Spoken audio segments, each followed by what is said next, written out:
BTech, BBA మరియు MBA కోర్సులు 15+ years experience ఫ్యాకల్టీతో పాటు placement guarantee. Kishkinda university, Ballari. Andhra Pradesh రాజధాని అమరావతిపై అనుచిత వ్యాఖ్యల కేసు చినికి గాలివానగా మారింది. చివరికి senior journalist Kommineni Srinivasa Rao arrest వరకు వెళ్ళింది.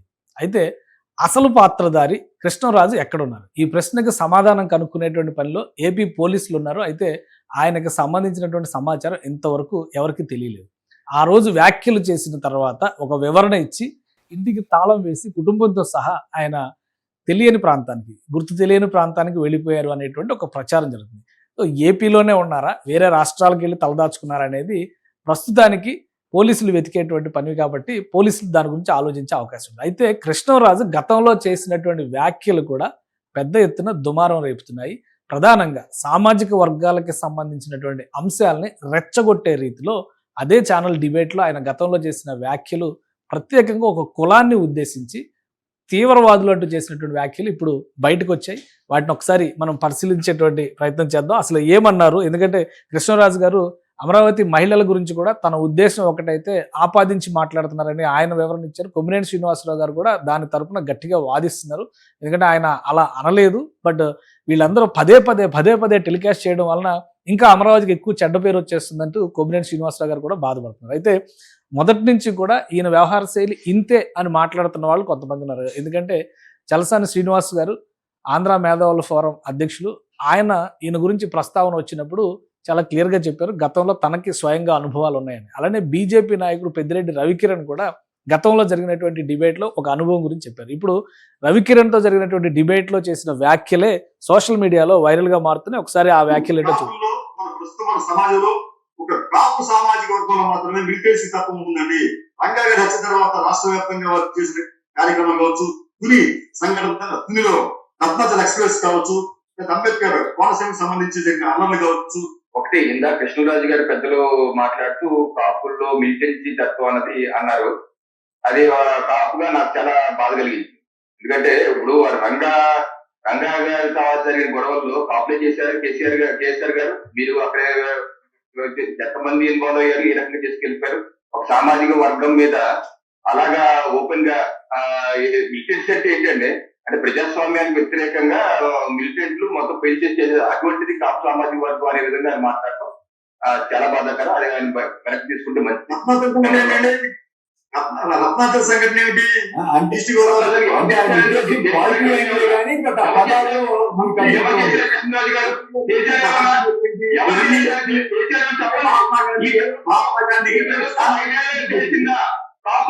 చెప్పారా ఒకసారి రత్నాచల్ విషయం కావచ్చు,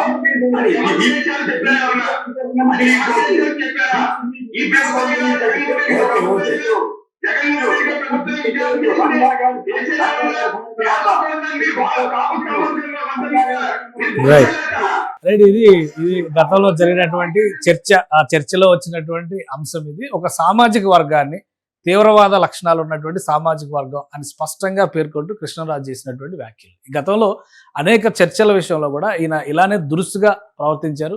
ముఖ్యంగా మతాలకు సంబంధించి ఈ అమరావతికి సంబంధించినటువంటి అంశంలో మాట్లాడేటప్పుడు కూడా దేవతల రాజధాని అంటే ఏ దేవతల రాజధాని? హిందూ దేవతల రాజధానా, ముస్లిం దేవతల రాజధానా, లేదంటే క్రిస్టియన్ దేవతల రాజధాని అనేటువంటి ప్రశ్నని ఆయన లేవనెత్తారు. మళ్ళీ టైమ్స్ ఆఫ్ ఇండియాలో వచ్చినటువంటి ఒక కథనాన్ని కోట్ చేస్తూ వ్యభిచారానికి సంబంధించి లేదా వేశ్య వృత్తికి సంబంధించినటువంటి అంశాలను ప్రస్తావించారు. సో మొదటి నుంచి కూడా కృష్ణరాజు వ్యవహార శైలి చాలా దురుసుగా, దుడుకుగా, అవతలి వర్గాలను కవ్వించే విధంగా, ముందు చూపు లేకుండా, కనీస అవగాహన లేకుండా అభాండాలు వేసేటువంటి విధిగా ఉందనేటువంటి చర్చ ఇప్పుడు సోషల్ మీడియాలో జరుగుతుంది. గతంలో ఆయన డిబేట్స్లో మాట్లాడినటువంటి అనేక అంశాలకు సంబంధించినటువంటి ప్రస్తావనలు కూడా ఇప్పుడు సోషల్ మీడియాలో వైరల్ అవుతున్నాయి. సో ప్రభుత్వం, పోలీసు యంత్రాంగం వీటన్నిటిని పరిశీలించాలని డిమాండ్ చేస్తున్నారు. కొంతమంది ఈ పాత వ్యాఖ్యలపైన కేసులు పెట్టేటువంటి ప్రక్రియని ప్రారంభించినట్టుగా సమాచారం ఉంది ఇప్పటికే.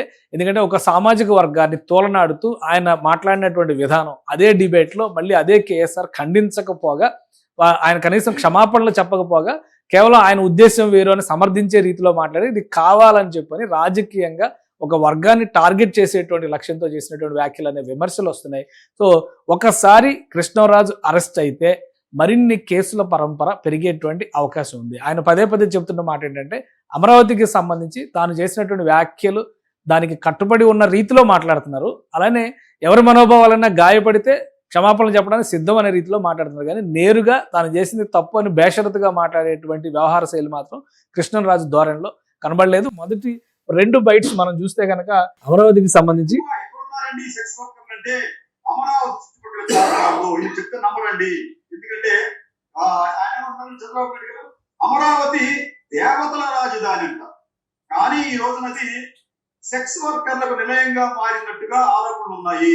సరే, దీనికి ఆధారాలు ఏంటంటే ఈ రోజున ఈ అమరావతి చుట్టుపక్కల ప్రాంతాల్లో ఉన్న వందలాది మంది సెక్స్ వర్కర్ల కోసం అని చెప్పి అనేక స్వచ్ఛంద సేవా సంస్థలు పనిచేస్తున్నాయండి. వారి కండోమ్స్ ఇవ్వడం దగ్గర నుంచి, వారి పోషకాహారం ఇవ్వడం దగ్గర నుంచి, ఎయిడ్స్ కంట్రోల్ నియంత్రణ దగ్గర నుంచి దాదాపు 150 అసోసియేషన్లు అమరావతి చుట్టుపక్కల ప్రాంతాల్లోనే పనిచేస్తున్నాయి. అంటే ఆ ప్రాంతం సెక్స్ వర్కర్లతో ఎలా నిండిపోయిందో మనం అర్థం చేసుకోవచ్చు.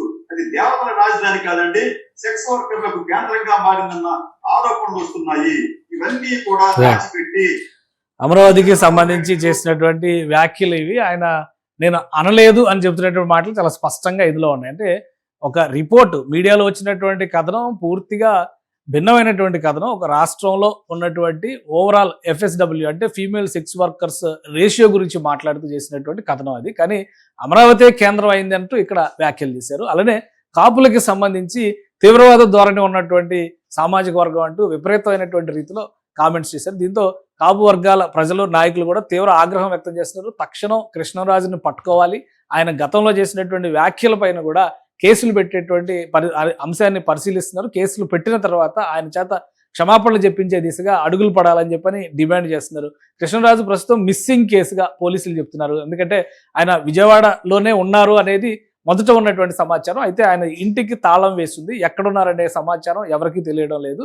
ఇన్సిడెంట్ జరిగినటువంటి రోజు సాయంత్రమే ఇంటికి తాళం వేసి కుటుంబంతో సహా కృష్ణరాజు వేరే ప్రాంతానికి వెళ్ళారని చెప్పి అన్నారు. సో ఆంధ్రప్రదేశ్లో ఉన్నారా, మరి ఎక్కడైనా ఉన్నారా, లేదా తెలంగాణలో, ఎందుకంటే పక్కనే ఉన్నటువంటి రాష్ట్రం హైదరాబాద్, ఇతర ప్రాంతాల్లో ఇక్కడ ప్రొసీజర్స్ ఉంటాయి. అరెస్ట్ చేయాలంటే కూడా కొమ్మినేని శ్రీనివాసరావు గారిని అరెస్ట్ చేయాలంటే కూడా వచ్చి లోకల్ పోలీస్ స్టేషన్లో ఇన్ఫర్మేషన్ ఇచ్చి అప్పుడు ఆయన ఇంటికి వెళ్ళి అరెస్ట్ చేసేటువంటి వెసులుబాటు కలిగింది. సో అదే తరహాలో తెలంగాణలో కానీ మరే ఇతర ప్రాంతంలో అయినా కానీ తలదాచుకున్నారనే అంశం పైన ఇప్పుడు ఏపీ పోలీసులు ఫోకస్ పెట్టారు. ఆయన అరెస్ట్ అయిన తర్వాత మరికొన్ని కేసులు ఆయన పైన పడేటువంటి అవకాశం కనిపిస్తుంది. ఇప్పటికే ఈ వ్యవహారంలో 52 కేసులు రాష్ట్ర వ్యాప్తంగా నమోదైనట్టుగా సమాచారం ఉంది. మరిన్ని కేసులు కృష్ణరాజు పైన వేయడానికి సంసిద్ధంగా ఉన్నట్టుగా సమాచారం వస్తుంది. సుమన్ టీవీలో మీ పర్సనల్ అండ్ బిజినెస్ ప్రమోషన్స్ కోసం కింది నెంబర్కి కాంటాక్ట్ చేయండి.